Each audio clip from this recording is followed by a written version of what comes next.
সেই ভাতটা আমি দুই বেলা খেতাম, আর লক্ষ লক্ষ টাকা দিয়েছি যাতে তার কোনো অসুবিধা না হয়।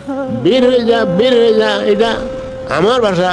মানে আপনাকে এইভাবে বলতেছিলেন? হ্যাঁ হ্যাঁ, তুই তখন তো তুই ফুল মারছিল ঘরের মধ্যে। আপনার কাছে আসলে জীবন মানে কি? জীবন মানেই টাকা। বাপ মার কথাতেই অন্ধভাবে বিয়ে করতে নেই। কেমন আছেন? ভালো আছি। আপনার গ্রামের বাড়ি কোথায়? এটা আমার ব্রাহ্মণবাড়িয়া জেলার নবীনগর থানার মোল্লা গ্রামে। আপনার পরিবার আছে আঙ্কেল?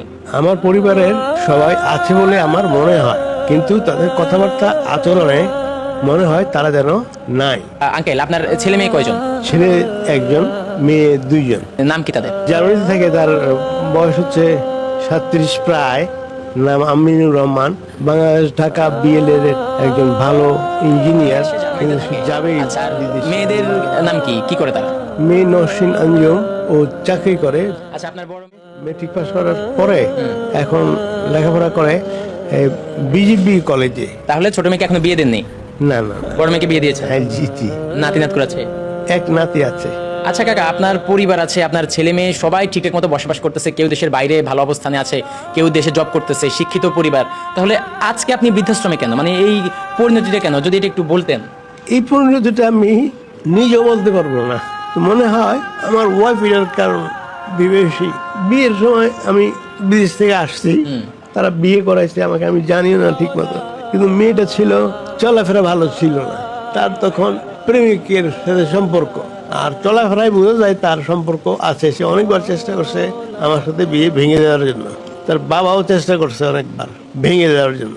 কিন্তু আমি চাইছিলাম একটা বাঙ্গা ফ্যামিলিকে জোড়া রাখা, অ্যাটলিস্ট টিকে থাক। তো এগুলো করতে করতে এতটা সময় চলে গেছে। তার সাথে আপনি কত বছরের সংসার করেছেন কাকা? 88 মে মাসে বিয়ে হয়েছে। 1988 সালে বিয়ে করেছেন? হ্যাঁ হ্যাঁ, মোটামুটি 40 তো হবেই।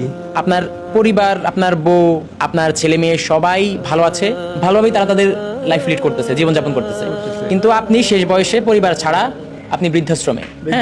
সো আপনার এই পুরো টোটালটার আপনি যদি লাস্ট হিসাব করেন, আপনার ওয়াইফ একমাত্র দায়ী যে আসলে কেন আপনি বৃদ্ধাশ্রমে। 100%। আমার তো এখন আর কোনো চয়েস নাই, খালি দুই বেলা দুই মুঠো ভাত। তাও last for today, last 1.5 years আমাকে ভাত দেয় নাই। আমি পারচেস করে কিনতাম, কিনে সেই ভাতটা আমি দুই বেলা খেতাম, দোকানের ভাত। আর চিড়া খেতাম, গুড় খেতাম। 2018 যখন চলে আসছি ফার্স্ট স্টেজের পরে, এটার কারণও সেই তখন থেকে এই পর্যন্ত কোনো খাদ্য সে দেয় নাই, 1.5 বছর মাত্র। তো আপনার মেয়েরা বা আপনার ছেলে এটা নিয়ে কোনো অ্যাকশন নেয় নাই যে আপনি আমার জন্মদাতা পিতাকে আপনি কেন ভাত দিবেন না? মানে কথা বলতে দেয় না। মানে আপনার সন্তানদেরকে আপনার স্ত্রী মারে খোঁজ খবর নিলে? হ্যাঁ। তাহলে সেই থেকে আপনার ছেলে মেয়েরা আপনার স্ত্রীর কথা অনুযায়ী আপনার সাথে দূরত্ব শুরু করেছে, আপনার সাথে কথা বলা বন্ধ করে দিয়েছে? বন্ধই করে দিয়েছে, কারণ মার খাবে কি। আচ্ছা কাকা, আপনি আমাকে এটা বলেন, আপনার স্ত্রী যার সাথে আপনি এতটা বছর সংসার করেছেন, দীর্ঘ 38 বছর কিন্তু কম নয়, অনেক বছর। তাহলে সে কেন, আপনি কি এমন করেছেন, কেন এত আপনার সাথে খারাপ ব্যবহার করতেছিল? আপনি ওই যে কি করেছিলেন? বিয়ের আগে যে তার সম্পর্ক ছিল, ওইটা ব্লক করে আমার সাথে বিয়ে দিয়েছে। আমি কিন্তু কিছু জানতাম না তখন। All I have been come to know after the marriage. হ্যাঁ, মানে বিয়ের আগে আপনি কিছু জানতেন না? না, আমি তো বিদেশ থেকে, আমি জানি কি।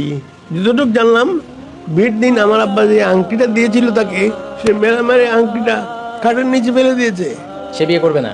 না, পরে তাকে জোর করে আপনার সাথে বিয়ে দেওয়া হয়েছিল? এরপর 2টি ট্যাবলেট খাওয়া ঘুম পাড়ানো হয়েছে 2 দিন, তারপর বিয়েটা দিয়েছে। প্রিয় দর্শক, এই বৃদ্ধ বাবার চোখের পানি আসলে সহ্য করার মতো নয়। তার পরিবার আছে, ছেলে জার্মানিতে থাকে, মেয়েরা সংসার করছে, কেউ জব করছে, তার স্ত্রী, সবাই খুব ভালোভাবেই তাদের জীবনযাপন করতেছে। শুধু মাঝখানে এই বাবা বৃদ্ধাশ্রমে। আমরা যদি আঙ্কেলের কাছে একটু শুনতে চাই, আঙ্কেল আপনি কান্না করবেন, এখন আপনার ছেলে মেয়েদেরকে আপনি কি বলতে চান, আসলে কি বলার আছে? সে যা বোঝায় আমার ওয়াইফ, তারা তাই আমার কথাই শুনে। আর আমার সাথে যোগাযোগ নাই, মিনিমাম 10 ইয়ার্স ব্লক ছেলের সাথে। পুরো 10 বছর? হ্যাঁ, আমি তাকে ঠিক করার জন্য 40 ইয়ার্স